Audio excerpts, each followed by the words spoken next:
Assalamualaikum. Salam itu terdengar pelan namun bukan dari manusia. Suaranya pecah, serak, dan datang dari balik pekarangan gelap yang bahkan lampu minyak pun enggan menerangi. Begitu salam itu jatuh, hawa malam berubah seperti diperas keluar dari dunia, menyisakan dingin yang menusuk tulang. Di dalam rumah, lampu bergoyang tanpa angin. Pintu belakang bergetar, seolah ada tangan yang mengusap pelan dari luar. Dan dari bawah lantai, terdengar ketukan pelan, teratur. Seakan sesuatu meminta izin masuk. Konflik pun dimulai karena penghuni rumah tahu satu hal yang tidak boleh mereka akui keras-keras. Mereka sendiri tidak menjawab salam itu, tapi sesuatu di sudut gelap ruangan sudah menjawabnya lebih dulu. Sejak detik itu, batas antara tamu dan penagih tak lagi jelas, dan malam yang seharusnya biasa berubah menjadi perhitungan terakhir. Bagi siapapun yang berani mendengar salam itu tanpa membalasnya. Nama lengkapnya Yusuf Sastro, tapi orang-orang memanggilnya Pak Yusuf. Pedagang keliling yang sudah belasan tahun menjajakan kain, pakaian, dan barang kebutuhan kecil dari satu desa ke desa lain. Dalam hidupnya, ia sudah sering melewati banyak kampung terpencil, tapi hari itu berbeda. Perjalanan yang seharusnya hanya mengantar pesanan pelanggan malah membawanya tersesat di jalan tanah yang tidak pernah ia ingat ada di peta. Mesin mobil tua yang ia kendarai tiba-tiba tersentak seperti batuk berat. Asap putih keluar dari kap, memaksa ia menghentikan kendaraan. Hari mulai meredup, dan langit seperti tertutup kabut tipis, padahal musim kemarau sedang mencapai puncaknya. Ya sudah, mogok di tempat begini, gumamnya. Mengusap kening yang basah oleh keringat, ia melihat ke depan. Jalan tanah memanjang ke sebuah pemukiman kecil yang dikelilingi pepohonan rapat. Tidak ada papan nama desa, hanya gapura bambu yang miring seolah hendak roboh. Ketika ia melangkah masuk, hawa dingin muncul begitu saja. Tidak seperti angin pegunungan yang segar, tapi dingin yang menyelimuti seperti embun malam yang jatuh terlalu cepat. Rumah-rumah kayu berjejer rapi, namun sunyi. Tidak terdengar suara orang berbicara, tidak terdengar ayam, tidak terdengar apapun. Pak Yusuf berjalan pelan, menenteng tas kulitnya. Dari kayahan, ia melihat beberapa orang duduk di teras rumah. Mereka tidak berbicara, hanya memandang lurus ke depan.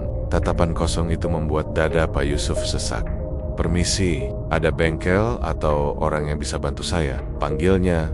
Salah satu pria menoleh, namun lambat, terlalu lambat, seperti tubuhnya tidak sinkron dengan kepalanya. Ia tersenyum tipis, tapi matanya tetap mengarah ke depan. "Bantuan?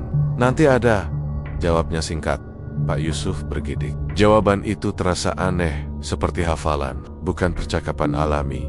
Ia memutuskan melanjutkan langkah hingga menemukan balai bambu di tengah kampung. Saat berhenti untuk mengatur napas, telinganya menangkap sesuatu, suara yang tidak ia kenali. Alunan gamelan, pelan, tapi ritmenya tidak seperti musik tradisional Jawa yang biasa ia dengar. Nada-nadanya berat, timpang, dan seolah sengaja dibuat untuk mengiringi sesuatu yang tidak seharusnya dilakukan manusia.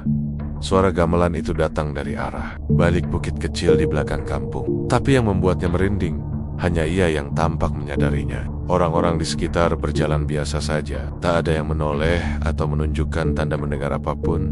"Sampean ini tamu baru ya?" Suara seorang lelaki tua menyapa dari belakang. Pak Yusuf menoleh dan melihat seorang pria berusia lebih dari 60. Tubuhnya kurus namun sorot matanya tajam. Ia memakai baju lurik dan ikat kepala lusuh. "Saya Pak Yusuf, mobil saya mogok di jalan. Saya cuma cari tempat bertanya," kata Pak Yusuf sopan. Orang tua itu mengangguk pelan. "Nama saya Pak Jinem, tetua di kampung ini. Kalau butuh tempat tinggal sementara, saya bisa bantu." Pak Yusuf lega. "Oh, terima kasih banyak Pak." Namun wajah Pak Jinem tiba-tiba berubah serius. Ia menatap langit yang mulai menggelap. "Tapi ingat, nah, di kampung ini banyak aturan, banyak hal yang tidak boleh ditanya, dan banyak tempat yang tidak boleh dilihat." Pak Yusuf terdiam. Tiba-tiba saja ia merasa ucapan itu mengandung makna yang jauh lebih dalam daripada yang terdengar. Mereka berjalan bersama menuju sebuah rumah kecil yang akan dijadikan tempat Pak Yusuf menginap. Sepanjang perjalanan, beberapa warga memperhatikan mereka, bukan dengan rasa penasaran biasa, melainkan dengan tatapan yang mengukur. seolah mereka sedang menilai sesuatu dalam diri. Pak Yusuf, tatapan itu membuat langkahnya berat. Ketika sampai di rumah kayu kecil itu, Pak Jinem menepuk bahunya. Istirahatlah dulu. Setelah Isya, saya jelaskan beberapa hal. Pak Yusuf mengangguk. Meski hatinya tidak tenang, ia duduk di dipan bambu dan mencoba memejamkan mata. Namun baru beberapa menit berbaring, suara gamelan kembali terdengar, kali ini lebih jelas. Ada gong berat, sitar, dan bunyi kendang yang tidak teratur. Ia bangkit dan membuka jendela. Hanya tidak ada orang, tidak ada lampu, tidak ada yang menunjukkan sedang ada pertunjukan apapun. Tiba-tiba suara langkah kecil terdengar di teras. Ketika ia keluar, seorang anak perempuan berdiri sambil memeluk boneka lusuh. "Pak, jangan keluar malam-malam kalau dengar suara gamelan," katanya pelan, tanpa menatap wajahnya. "Kenapa?" Anak itu menggeleng. "Sonya, suara itu bukan buat manusia." Sebelum Pak Yusuf sempat bertanya, anak itu berlari balik ke rumahnya seperti ditiup angin. Pintu rumahnya menutup sendiri. Pak Yusuf kembali duduk. Hatinya mulai dipenuhi rasa tidak enak. Ia mencoba menenangkan diri dengan minum air, namun tangan tetap bergetar. Ia merasa sedang berada di tempat yang bukan sekadar kampung terpencil. Ada sesuatu yang hidup di balik sunyi ini, sesuatu yang sedang memperhatikan. Dan entah kenapa, ia merasa kedatangannya sudah diketahui sejak ia menginjakkan kaki di kampung itu. Menjelang malam sempurna turun, suara gamelan berhenti seketika. Sunyi mendadak terasa lebih berisik daripada suara apapun. Saat itulah Pak Yusuf menyadari satu hal. Ia terjebak di kampung yang tidak pernah muncul di peta. Tempat yang warganya menutup banyak rahasia. Sebuah kampung yang seolah menunggunya entah sebagai tamu atau mungkin sebagai sesuatu yang lain. Malam turun perlahan, seperti tirai gelap yang menutup semua cahaya. Lampu-lampu minyak mulai dinyalakan di rumah-rumah penduduk kampung Bukit Klatekan. Tidak ada listrik di tempat itu, dan suasananya menjadi semakin asing bagi Pak Yusuf yang terbiasa hidup berpindah-pindah. Namun selalu di tempat yang masih tersentuh peradaban, di dalam rumah kecil tempat ia menginap. Ia duduk menunggu seperti perintah Pak Jinem.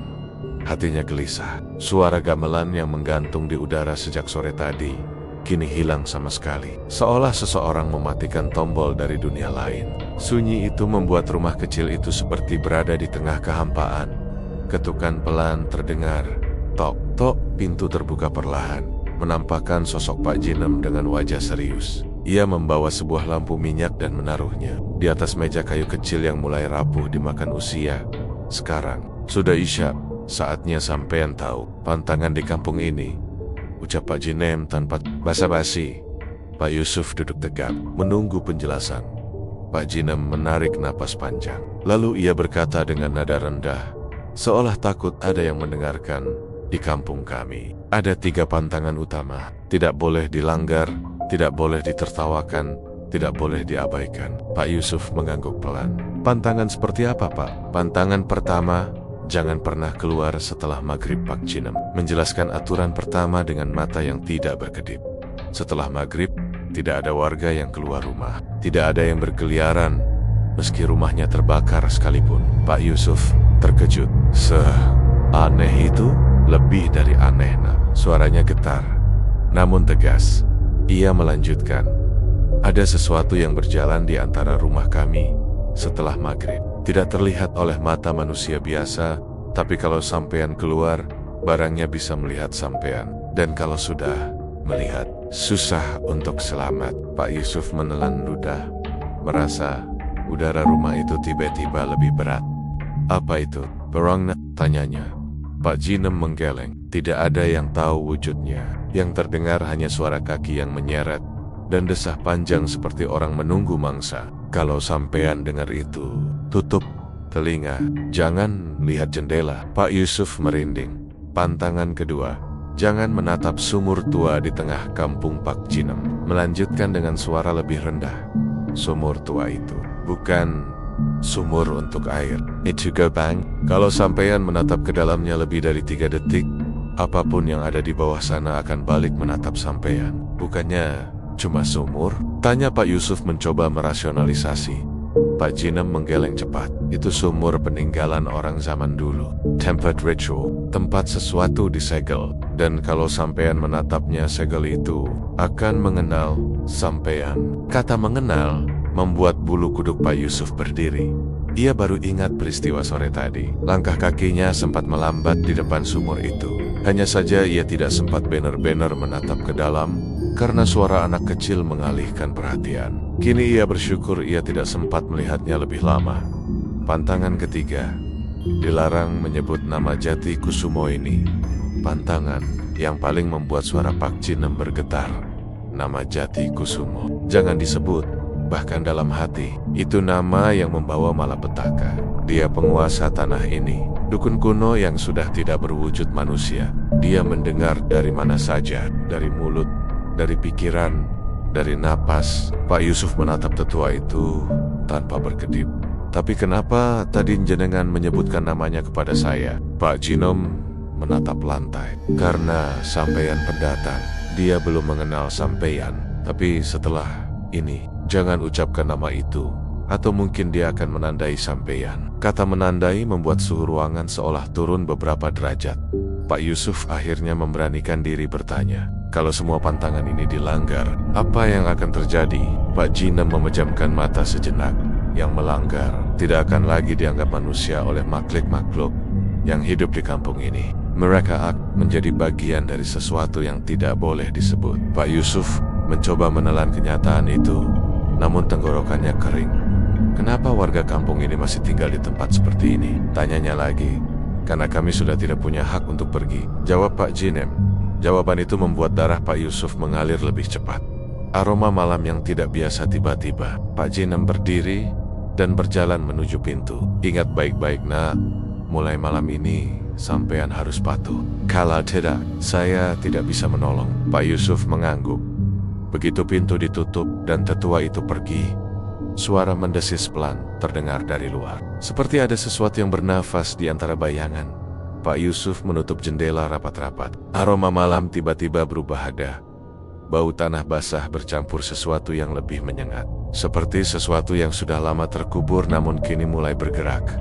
Ia duduk di atas dipan, memeluk kedua lengannya sendiri. Ruangan kecil itu tidak lagi terasa aman. Setiap celah bambu, setiap renggang papan, seperti menjadi mata yang mengawasi. Di luar, langkah pelan terdengar. Satu langkah, diseret. Satu langkah, diseret. Suara itu berhenti tepat di depan rumahnya. Pak Yusuf mematikan lampu minyak. Nafasnya tercekat. Ia teringat kata Pak Jinem. Kalau sampean dengar langkah itu, jangan melihat jendela. Tapi rasa penasaran itu seperti menarik lehernya. Perlahan, sangat perlahan, ia menoleh ke jendela. Dan di balik celah kecil itu, ia melihat sesuatu bergerak. Bukan orang, bukan apapun yang pernah ia lihat. Pak Yusuf menutup matanya rapat. Tubuhnya gemetar tanpa mampu dikendalikan. Malam itu terasa sangat panjang. Dan untuk pertama kalinya, ia mulai merasakan bahwa kampung ini bukan sekadar kampung terpencil, melainkan tempat di mana batas antara manusia dan sesuatu yang lebih gelap hampir tidak ada. Pak Yusuf tidak tidur sama sekali. Meski suara langkah menyeret yang terdengar di luar rumah akhirnya menghilang, jantungnya tetap berdegup keras. Seolah tubuhnya menyadari bahaya yang belum pergi sepenuhnya. Saat fajar datang, warna langit berganti menjadi jingga pucat. Namun hawa dingin malam tidak benar-benar pergi. Pak Yusuf membuka pintu pelan-pelan, memastikan tidak ada apapun menunggu di luar. Semua tampak normal. Hanya beberapa warga mulai keluar rumah membawa ember atau sapu lidi, tanpa ekspresi, tanpa suara. Seakan malam tadi tidak pernah terjadi. Pak Yusuf menatap mereka satu persatu. Setiap orang seolah bergerak dengan irama yang sama. Lambat, kaku, datar.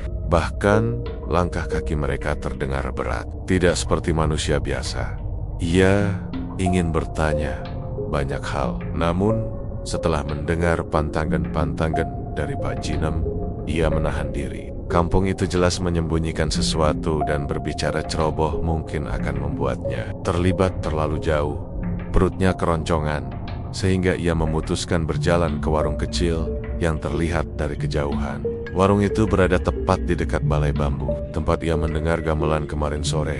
Namun langkahnya terhenti ketika melihat papan kayu besar bersandar pada dinding balai desa. Papan itu penuh ukiran nama-nama, tertulis dengan pisau dan bukan cat, seolah ingin dipahat permanen. Ada ratusan nama di sana. Sebagian nama sudah usang, tampak lebih tua daripada kampung itu sendiri. Sebagian lain masih baru, goresannya masih tajam, dan belum terkena debu. Ini daftar AP, gumam Pak Yusuf pelan. Tiba-tiba seorang pemuda muncul dari sudut bangunan. Tubuhnya tampak sehat, namun wajahnya pucat seperti kurang darah. Ia tersenyum tipis, tapi tatapannya datar. Itu daftar orang yang merantau, katanya. Merantau? Ulang Pak Yusuf, tak yakin. Iya, banyak warga pergi dari sini dan tidak pernah kembali. Pemuda itu menatap papan. Matanya berkedut aneh. Mereka tidak ingin pulang. Pak Yusuf mendekat, memperhatikan lebih teliti. Di bawah nama-nama itu, ada noda kecoklatan yang tampak seperti bekas cairan menetes. Ia menyentuhnya. Teksturnya kasar, tidak seperti lumpur, dan baunya, bau besi, persis seperti bau darah. Pemuda itu menatap gerakan Pak Yusuf.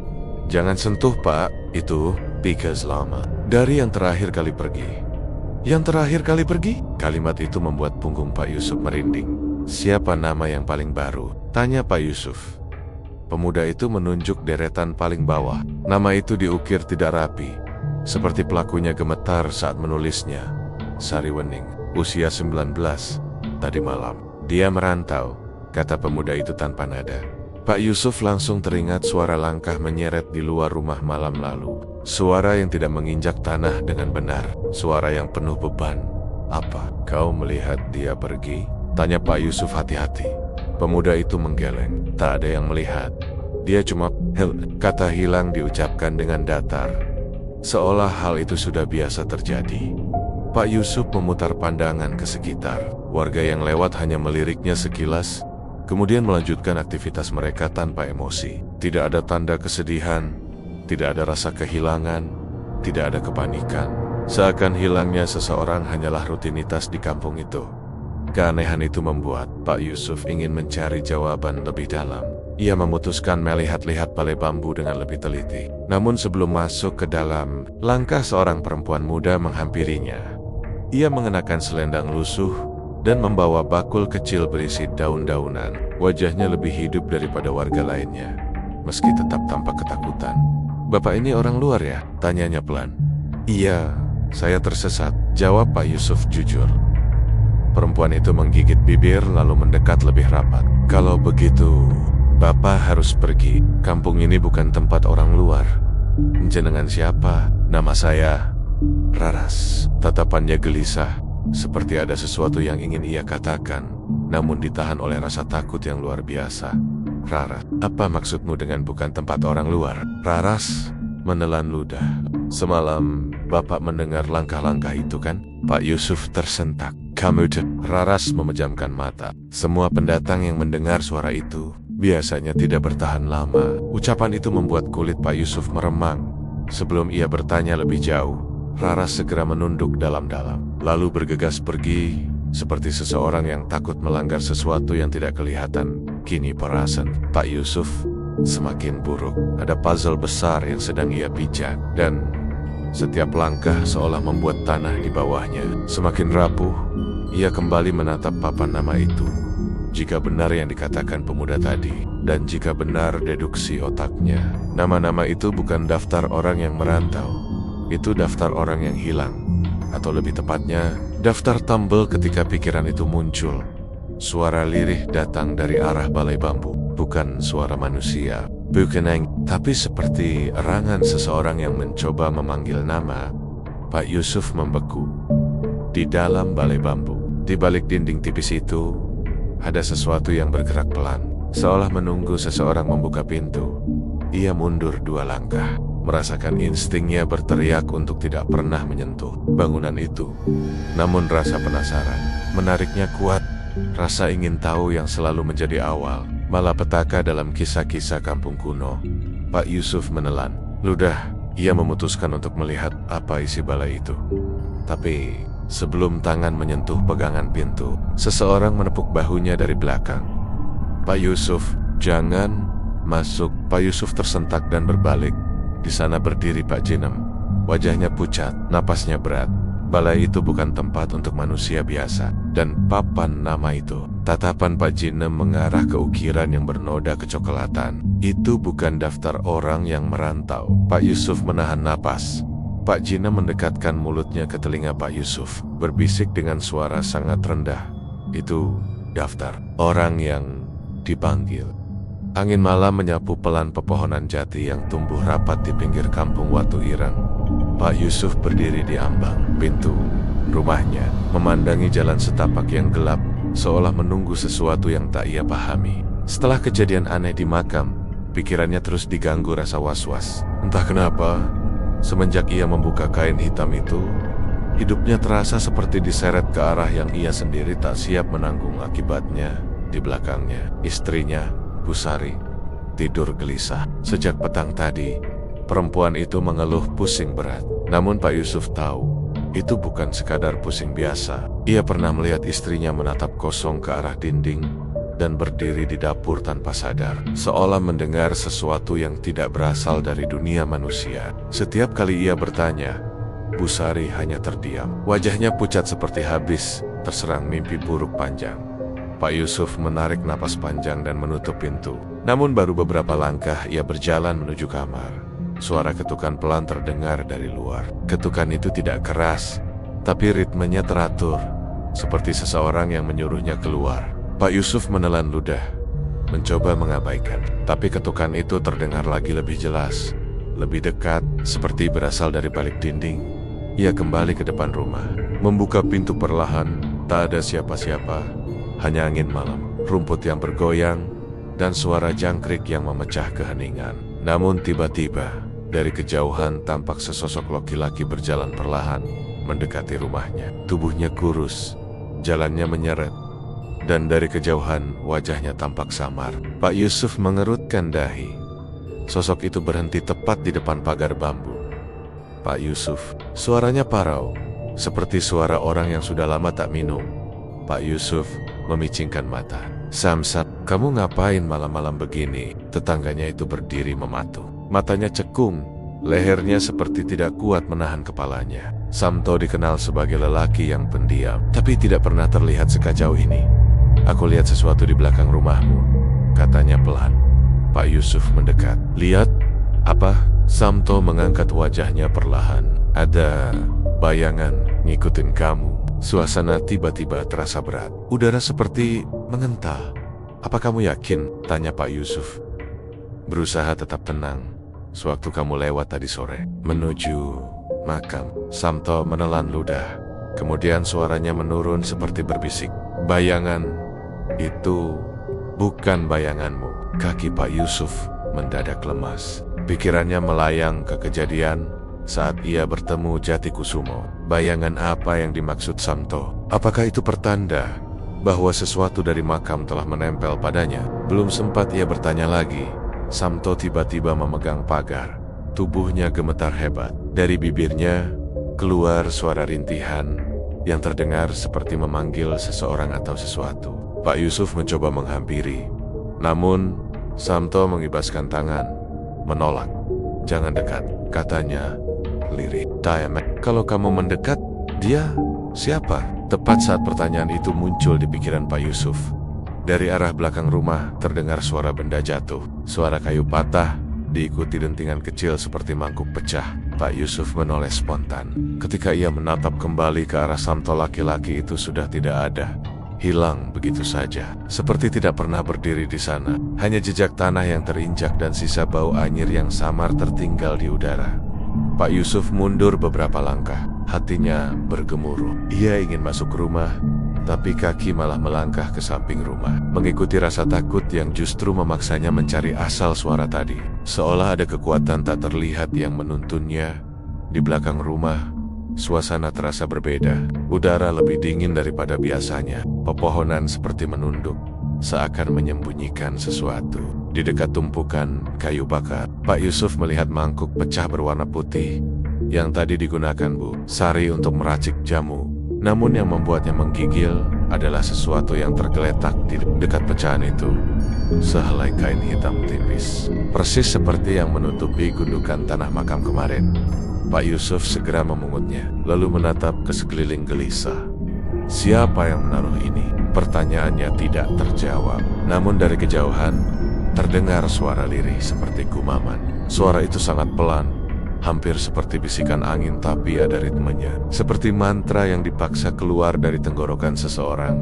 Pak Yusuf memicingkan mata. Suara itu datang dari dalam rumah. Hatinya mencelos. Ia berlari kembali ke dalam. Dari ambang pintu kamar, ia melihat Busari berdiri membelakanginya. Wajahnya tidak terlihat. Rambutnya tergerai menutupi bahu. Kedua tangannya menggenggam sesuatu di depan dada.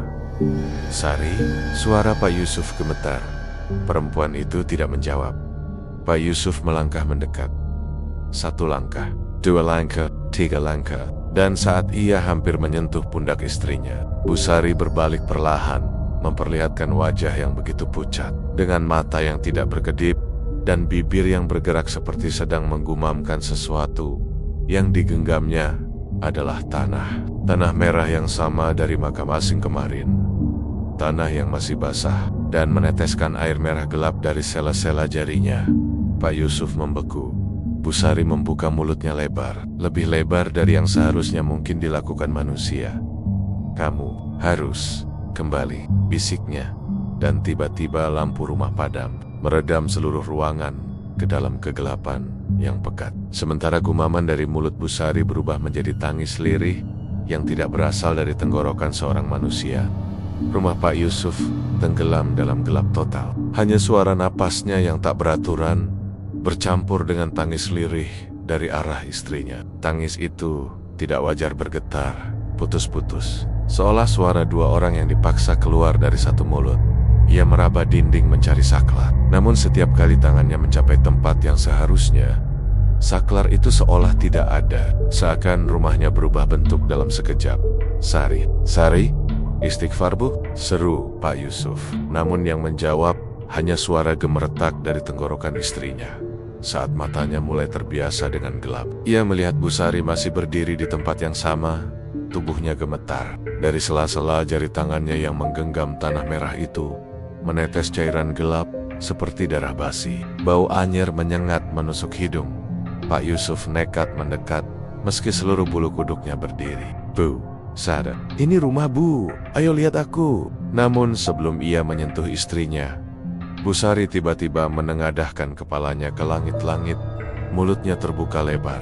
Dari dalam tenggorokannya muncul suara seperti orang menangis di dasar sumur. "Kau sudah dipilih." Pak Yusuf mematung. Suara itu berat, seperti suara laki-laki tua yang memaksa keluar dari tubuh istrinya. "Sari, siapa yang ngomong lewat kamu?" Tak ada jawaban, hanya gumaman aneh, seperti bisikan mantra yang ditelan angin. Pak Yusuf mundur, panik, mencoba mencari pegangan. Tiba-tiba blam, pintu belakang rumah tertutup sendiri dengan keras. Lalu lantai kayu bergetar pelan, seakan ada sesuatu berjalan di bawahnya. Pak Yusuf menahan napas, jantungnya seolah terhenti. Suara itu bergerak perlahan, sangat pelan, menuju kamar, menuju dirinya, menuju Busari. Bukan langkah manusia, lebih tidak beraturan, seperti kuku panjang menggara-garuk bagian bawah papan rumah. Kemudian suara itu berhenti tepat di bawah kaki Busari. Tiba-tiba istrinya menunduk cepat, seolah melihat sesuatu di bawah kakinya. Ia menyeringai, senyum yang tidak pernah ada di wajahnya sebelumnya. Senyum yang terlalu lebar, terlalu gelap. "Dia sudah datang," bisiknya. Pak Yusuf mundur terlalu cepat, sampai punggungnya menabrak lemari Sari. "Siapa yang datang?" Tanpa menjawab, Busari menjatuhkan segenggam tanah merah itu ke lantai. Begitu tanah menyentuh papan, suara geraman rendah terdengar dari bawah rumah. Bukan suara manusia, bukan suara hewan yang dikenal, seperti napas makhluk lapar yang baru terbangun. Dia menagap. Suara Busari berubah parau, seakan tenggorokannya dilapisi kerikil. "Yang kamu buka sudah terikat padamu. Kamu harus kembali malam ini." Tekuk lehernya bergerak aneh, seperti diremas dari dalam. Mata istrinya berputar ke atas, hanya tampak putihnya saja. Tubuhnya sempoyongan. "Bu, jangan begitu. Ayo, ikut aku." Pak Yusuf meraih bahunya. Belum sempat ia menarik, Busari terhempas ke belakang seperti diseret kekuatan tak terlihat. Tubuhnya menempel ke dinding. Kedua tangannya terangkat seperti ditarik ke atas. Pak Yusuf terpaku. Dari mulut istrinya, tanah merah tadi keluar persedikit, seperti dipaksa keluar oleh sesuatu di dalam. Lantai papan kembali bergetar. Tok, tok, tok, tok. Lebih kuat, lebih cepat. Lalu, krek, salah satu papan lantai terbelah dari bawah. Sebuah tangan kurus kehitaman, dengan kuku yang panjang dan melengkung, muncul mencakar udara. Pak Yusuf menjerit, tidak peduli lagi harga diri seorang kepala keluarga. Ia menarik tubuh Busari sekuat tenaga. Namun perempuan itu seperti terikat, tidak bisa lepas. Tangannya makin gemetar ketika tangan kedua muncul. Lalu kepala dengan rambut panjang Akake Koken. Wajah menghitam, tanpa mata, hanya dua lubang gelap seperti liang kubur. Makhluk itu mengendus-endus udara, seperti mencari aroma seseorang. Aroma Pak Yusuf. Sebelum makhluk itu naik sepenuhnya, suara keras dari luar rumah menggema. "Yusuf, buka pintunya, cepat!" Suara itu. Yatiku. Tanpa pikir panjang, Pak Yusuf berlari menuju pintu depan. Ia membuka kunci dengan tangan gemetar. Begitu pintu terbuka, Jatikusumo masuk dengan langkah cepat, membawa tas kain berisi botol dan ikatan janur. "Lari Tikiga dari kamar itu," teriaknya. Namun terlambat. Makhluk dari bawah lantai sudah bangkit setengah badan. Wajahnya menoleh ke arah mereka. Lubang hitam matanya meneteskan cairan pekat yang jatuh ke lantai. Pak Yusuf berbalik. "Pak Yati, Sari masih di dalam." Jatikusumo menarik lengannya keras. "Kalau kamu masuk, kamu mati." Itu jelmaan penagih tumbal dari kampung Watu Ireng. Pak Yusuf meronta. "Saya nggak akan tinggalin istri saya." Namun ketika ia menatap kembali ke kamar, Busari perlahan menoleh ke arahnya, dengan wajah pucat dan senyum lirih yang terdistorsi. "Yusuf, perjanjianmu sudah dimulai." Seketika lampu rumah menyala sendiri, menerangi sosok makhluk itu sepenuhnya, dan Pak Yusuf menjerit saat melihat bahwa tubuh makhluk itu adalah tubuh manusia yang setengah membusuk, dengan wajahnya sendiri. Teriakan Pak Yusuf pecah memenuhi rumah. Makhluk itu dengan tubuh separuh membusuk, kulitnya mengelupas, dan bentuk wajah yang sangat mirip dirinya sendiri, merangkak keluar dari lubang lantai, sambil mengeluarkan suara berderak seperti tulang tua digesek paksa. Jatikusumo segera menarik Pak Yusuf mundur. "Jangan dilihat, semakin kamu lihat, semakin ia mengenali ragamu." Namun Pak Yusuf terlanjur terpaku, napasnya sesak, tubuhnya gemetar sampai rahang terasa kaku. Ia menatap makhluk itu, atau lebih tepatnya dirinya dalam bentuk busuk yang seharusnya hanya dilihat di pemakaman yang sudah bertahan-tahan tidak disentuh manusia. Makhluk itu mengangkat kepala perlahan, lehernya patah di satu sisi, dan dari mulutnya yang sobek terdengar desisan lirih. Jatikusumo mendorong Pak Yusuf ke belakang hingga keduanya keluar dari kamar. Ia merogoh tas kain dan menghamburkan segenggam garam kasar ke lantai, menciptakan garis memanjang di pintu kamar. Makhluk itu berhenti di ambang, tubuhnya menegang. Bau busuk seperti bangkai basah menyebar ke seluruh ruangan. Pak Yusuf menutup hidung. Wajahnya pucat. "Kenapa wajahnya sama seperti saya?" Jatikusumo menatap lurus ke arah makhluk itu. Matanya tajam penuh kewaspadaan, karena itu adalah bayanganmu yang dipanggil dari alam bawah. "Kamu membangunkannya ketika tanpa izin membuka penutup tanah di makam itu." Pak Yusuf menggeleng cepat. "Saya tidak melakukan apa-apa. Saya cuma..." "Kamu sudah membuka jalur," potong Jatikusumo. "Waktu kamu mengangkat kain itu, kamu bukan hanya membuka makam, tapi membuka perjanjian lama yang seharusnya tetap terkubur." Suara lantai bergetar lagi. Makhluk itu menghentakkan tangannya ke lantai garam dan mengerang. Tangannya melepuh, menghitam, tapi ia tetap mencoba maju dengan keras kepala, memaksa masuk di belakangnya. Busari masih tergantung di dinding, seolah tubuhnya direkatkan sesuatu. Matanya kosong, mulutnya setengah terbuka, nafasnya seperti asap dingin keluar masuk dari bibir yang membiru. Pak Yusuf ingin berlari menuju istrinya, tapi Jatikusumo menahan bahunya. "Jangan, dia sekarang penghubung. Kalau kamu sentuh, makhluk itu bisa memindahkan dirinya ke tubuhmu. Lalu saya harus bagaimana?" "Pak Jati, Saya nggak bisa biarkan Sari seperti itu. Jati Kusumo tidak langsung menjawab. Ia merogoh kantongnya dan mengeluarkan segumpal kain putih berikat janur. Kemudian ia membacakan mantra pendek. Suaranya rendah namun penuh tekanan. Yusuf, dengarkan aku baik-baik. Pak Yusuf menoleh. Air matanya mulai mengalir. Tolong saya, Pak Jati. Tolong selamatkan istri saya. Kamu bisa menyelamatkan dia, kata Jati Kusumo pelan. Tapi kamu harus menerima bahwa malam ini kamu yang ditagih. Ditagih apa? Suara Pak Yusuf pecah. Jati Kusumo menelan ludah. Niokomu, makhluk itu kembali mendorong-dorong penghalang garam. Daging di tangannya mengelupas. Tulangnya terlihat. Ia terus menggeram seperti hewan lapar yang mencium mangsanya. Setiap geramannya menimbulkan getaran di jendela. Gelas-gelas di ruang tamu bergetar, dan suara-suara lirih dari sudut rumah mulai muncul. Seperti ada lebih dari satu makhluk yang ikut bangun. Pak Yusuf mundur, lututnya hampir menyerah.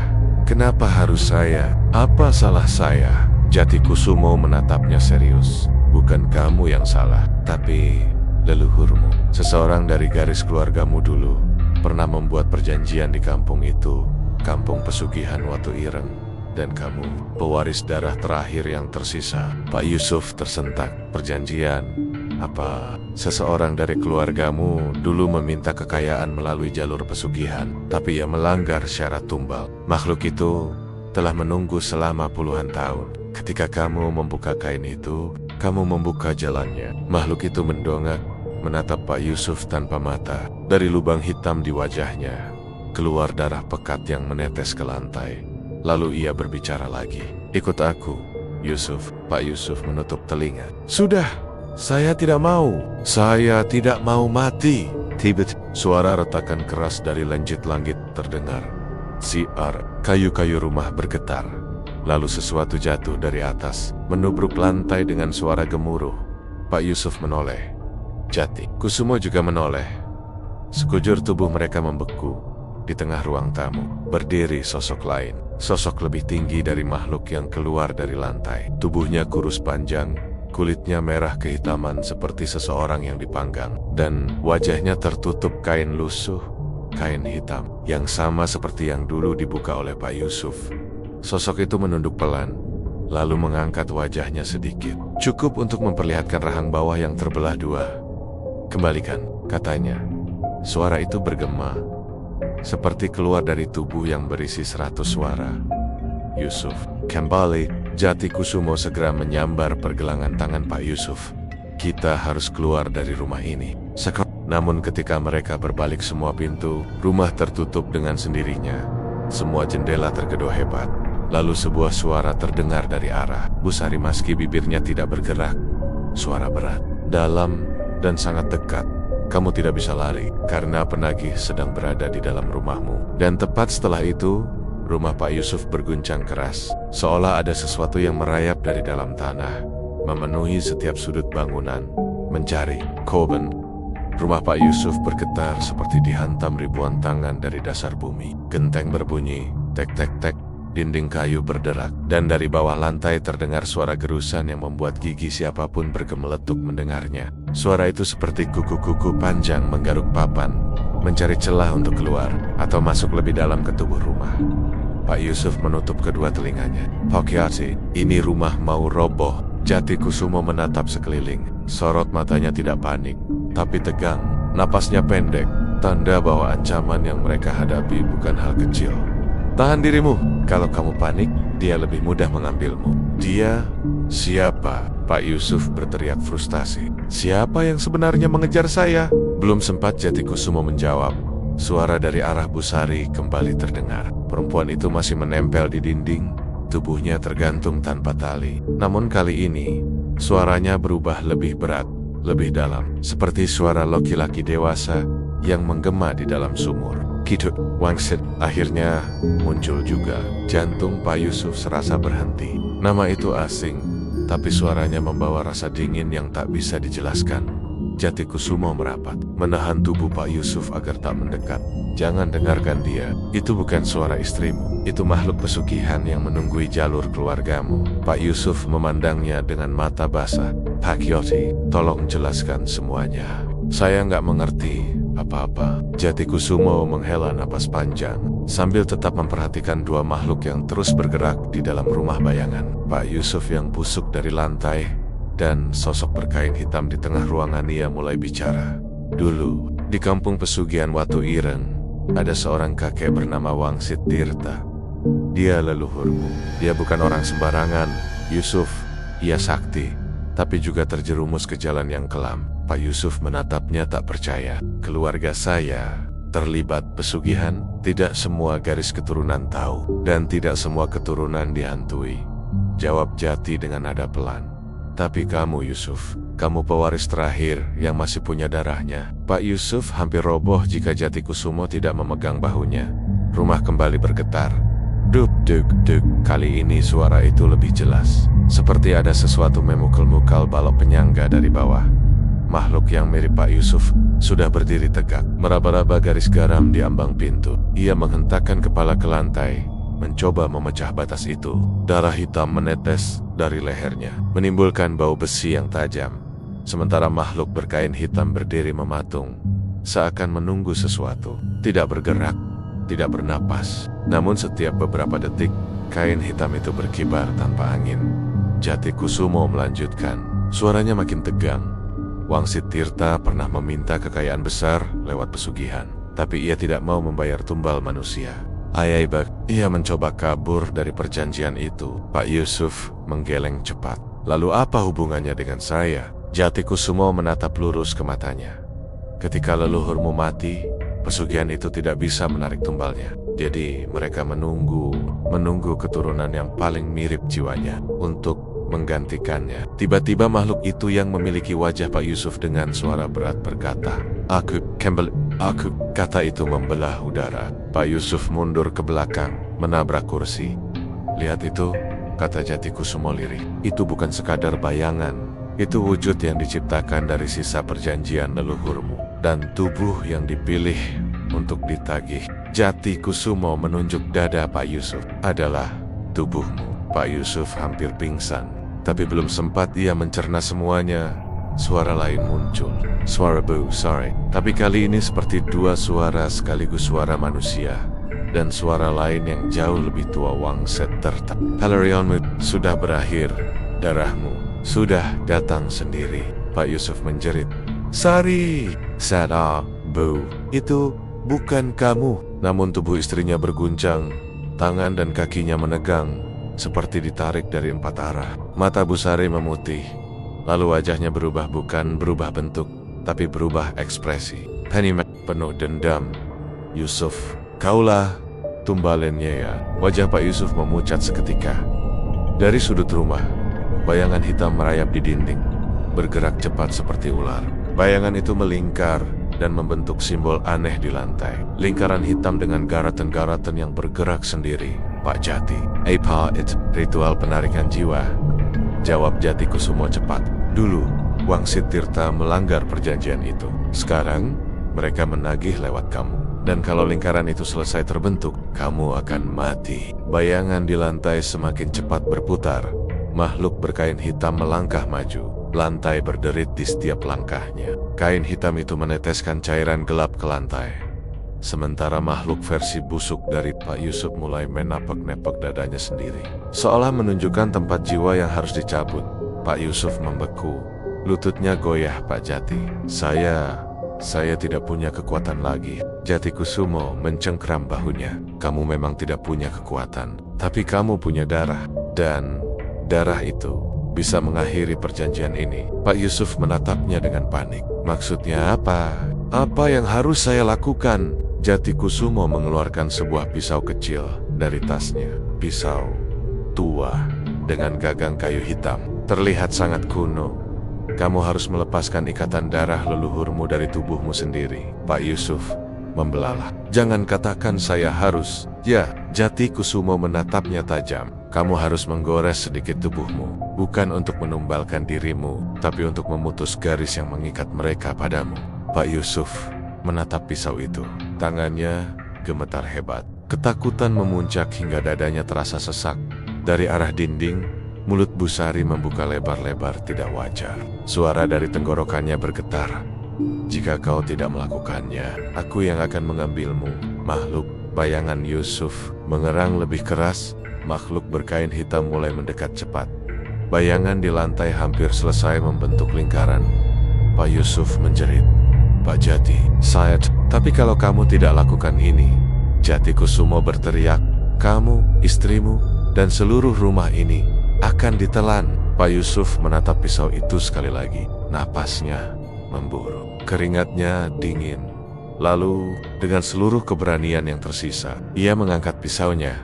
Namun sebelum mata pisaunya menyentuh kulitnya, rumah bergejolak. Seperti ada sesuatu yang meloncat ke dalamnya. Cahaya gelap menyambar dari bawah lantai dan dari dalam lubang. Tangan lain muncul. Tangan kecil, kurus, penuh tanah merah. Seakan seseorang atau sesuatu sedang berusaha keluar dari dunia bawah. Suaranya terdengar lirih. "Bapak, tolong." Pak Yusuf terpaku. Suara itu, suara seorang anak kecil, namun ia tidak pernah punya anak. Dan dari suara itu, aroma tanah merah yang sangat familiar muncul kembali. Aroma dari makam yang ia buka. Angin lembab menyusup di antara pepohonan ketika Pak Yusuf berjalan pulang dari ritual malam bersama Jati Kusumo. Meski tubuhnya lelah dan kakinya bergetar, pikirannya justru semakin kacau. Suara erangan dari balik patang-patang batu di petilasan itu masih terngiang di telinganya. Ia telah melihat sesuatu yang tak seharusnya dilihat manusia biasa, bayang-bayang hitam yang membentuk wajah raksasa. Memandangnya seperti menimbang jiwa yang kelak akan dipungut.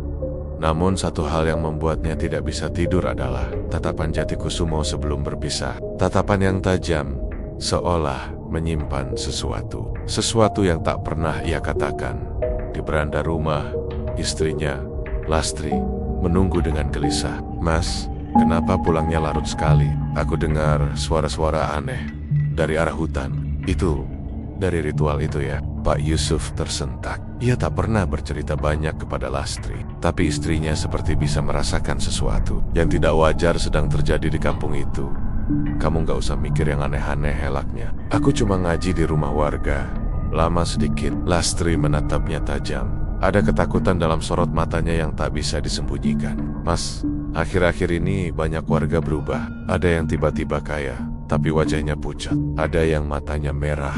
Ada yang suka ngomong sendiri. Mas, jangan ikut-ikutan hal aneh." Pak Yusuf ingin menjawab, tetapi lidahnya seperti dikunci. Selain itu, ia takut Lastri jadi korban jika tahu terlalu banyak. Ia hanya mengelus kepala istrinya, pura-pura tenang. Padahal dadanya sesak oleh beban yang tak ia pahami. Keesokan harinya, kabar buruk kembali menyusup ke kampung. Salah satu warga tua, Pak Karto, ditemukan tak sadarkan diri di ambang pintu rumahnya. Tubuhnya dingin, wajahnya pucat, dan lidahnya membiru. Di telinganya ditemukan bulir-bulir tanah basah seperti baru digenggam seseorang. Warga heboh. Ada yang bilang itu karena penyakit, ada yang bilang itu kerjaan makhluk halus. Ada yang berani berbisik bahwa Pak Karto coba melanggar aturan pesugihan. Ketika kerumunan makin riuh, Jati Kusumo muncul dari arah timur seperti bayangan yang tiba-tiba terbentuk. Warga langsung diam begitu ia datang. Dia membawa tongkat kayu hitam dengan ukiran naga kecil. Pak Karto hanya lupa sebuah syarat. Ucapnya singkat. Pak Yusuf yang berdiri di barisan belakang merinding. Ada nada dingin di balik kalimat itu. Seolah-olah syarat itu bukan sekadar ritual, melainkan sebuah hukuman mati yang seringkali disadari terlambat siapapun di kampung ini. Lanjut Jati Kusumo, suaranya tegas, "Yang sedang di jalan pesugihan, jangan bermain-main dengan perjanjian. Bahkan bernapas pun harus sesuai aturan." Beberapa warga menahan napas, yang lain menunduk ketakutan, dan beberapa yang dayam-dayam ikut pesugihan justru pucat, seolah merasa kalimat itu ditujukan langsung pada mereka. Pak Yusuf ingin berbalik pergi, tetapi langkahnya tertahan ketika Jati Kusumo memanggil namanya.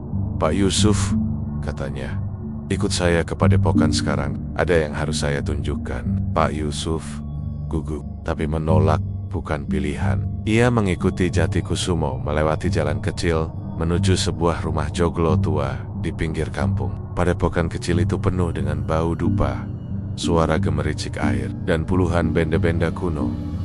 Sesampainya di dalam, Jati Kusumo menutup pintu dengan rapat, lalu membakar kemenyan.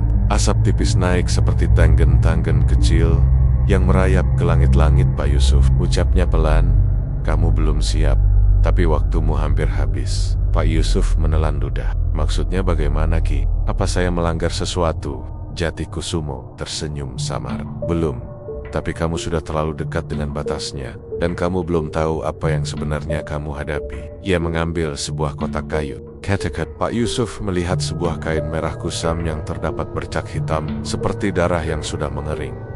Inilah kain penuntun jiwa, ucap Jatikusumo. Kain ini dipakai untuk menuntun makhluk penagih pesugihan ke rumah orang yang waktunya sudah tiba. Pak Yusuf terlonjak. Kenapa Ki menunjukkan ini pada saya? Jatikusumo menatapnya dalam. Karena ada seseorang yang telah mengirim kain ini. Otters namamu. Pak Yusuf membeku. Siapa yang ingin saya celaka Ki?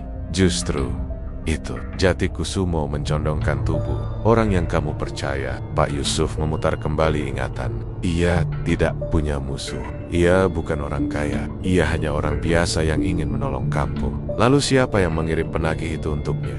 Jatikusumo melanjutkan dengan suara lebih rendah. Ada pengkhianat di antara kita, Pak Yusuf.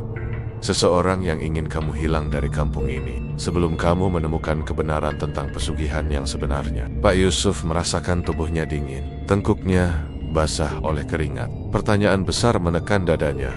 Siapa yang ingin ia musnah? Kamu harus lebih hati-hati, ujar Jatikusumo sambil menutup kotak itu.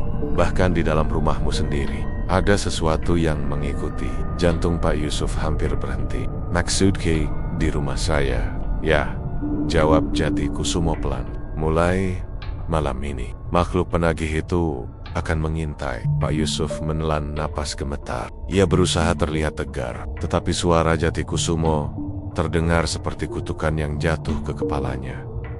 Dan ketika ia hendak keluar dari padepokan, Jatikusumo menahan lengannya. Pak Yusuf, katanya dengan tatapan yang sulit dibaca, ingat satu hal, semakin kamu berusaha menjauhi pesugihan, semakin pesugihan itu berusaha mendekat. Kalimat itu mengekor di pikiran Pak Yusuf sampai ia pulang. Sore itu, ketika ia memasuki rumah, Lastri sedang memandangi sudut ruangan dengan wajah pucat seperti melihat sesuatu yang tak terlihat oleh mata manusia biasa. Mas, bisiknya ketakutan. Di sudut itu, aku lihat ada sesuatu berdiri. Pak Yusuf merinding. Dan sebelum ia bertanya lebih jauh, terdengar suara napas kasar seperti binatang yang tidak seharusnya ada di rumah manusia dari dalam kegelapan. Suara napas kasar itu terdengar seperti hembusan hewan besar yang menahan marah. Dalam gelap sudut ruang, suara itu datang perlahan ritmis, berat, seolah setiap embusan adalah peringatan. Lastri memegang lengan suaminya erat-erat. Tubuhnya bergetar hebat. Mas, aku tidak berani lihat ke sana lagi, bisiknya. Tadi, aku lihat matanya, merah, seperti bara. Pak Yusuf mencoba menguatkan hati, meski degup jantungnya tak karuan.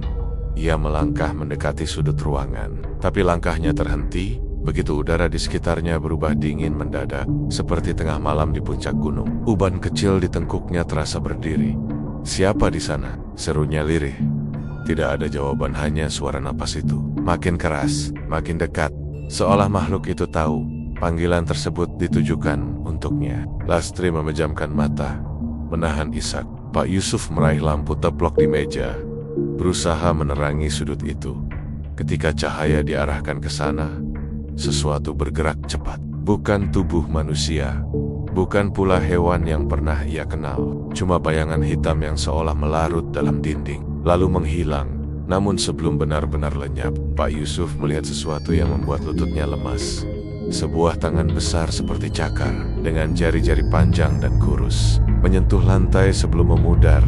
Makhluk itu bukan manusia, dan ia datang bukan sembarangan. Setelah makhluk itu lenyap, Lastri langsung jatuh terduduk. Nafasnya tersengal, wajahnya pucat seperti kehilangan darah. Mas, itu bukan hal biasa. Tolong, sudahi semua ini. Aku takut ada yang mengambil nyawa kita. Pak Yusuf berlutut di hadapannya. Aku juga nggak ngerti, Tri. Tapi aku nggak bisa ceritakan semuanya. Belum saatnya. Lastri memandangnya. Air mata menggenang. Kalau Mas simpan rahasia, itu bukan cuma membahayakan Mas saja, tapi aku juga. Pak Yusuf, terdiam. Ia tahu benar istrinya tidak salah. Tapi apa yang ia alami bersama Jatikusumo bukan perkara kecil. Ada perjanjian, ada bahaya, ada pengkhianatan, dan semuanya datang bersamaan.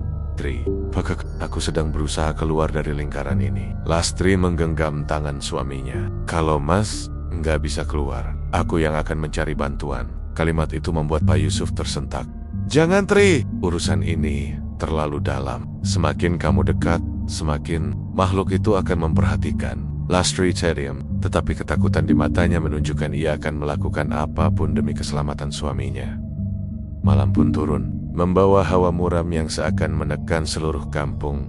Ketika waktu memasuki tengah malam, Pak Yusuf mendengar langkah kecil di halaman rumah. Langkah itu ringan, tapi berulang dan tidak berhenti. Ia mengintip melalui celah jendela. Di luar, ia melihat bayangan seseorang berdiri mematung.